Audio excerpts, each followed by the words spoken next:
Nagsagawa ng search and rescue exercise ang iba't ibang ahensya ng gobyerno sa Dolomite Beach sa Manila Bay kaninang umaga. May ulat on the spot si Oscar Oida. Oscar?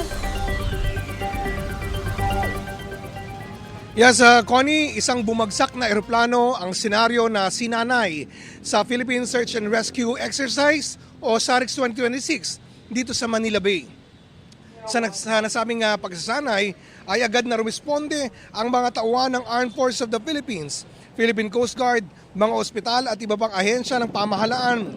Layunin ng nasabing simulated field exercise na subukin at palakasin pa ang kahandaan ng mga search and rescue units sa bansa, kasama ang kanilang mga communication system at mga proseso sa panahon ng emergency.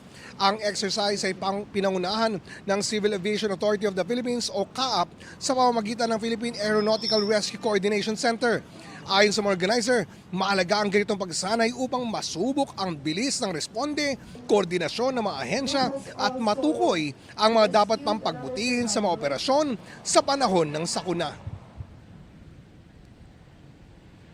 May mga situation na ang search and rescue ay hindi sa dagat, kundi sa bundok at sa malalayong lugar.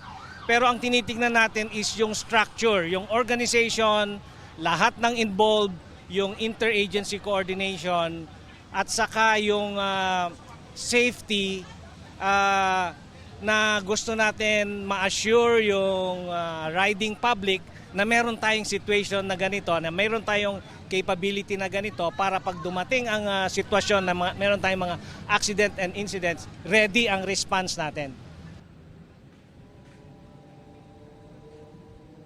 Samantala, Connie, tumagal ang nasabing operasyon ng kulang-kulang isang oras within the golden hour na tinatawag para daw maisakatuparan ang nasabing rescue operation sa ganung senaryo. Connie? Maraming salamat, Oscar Oida.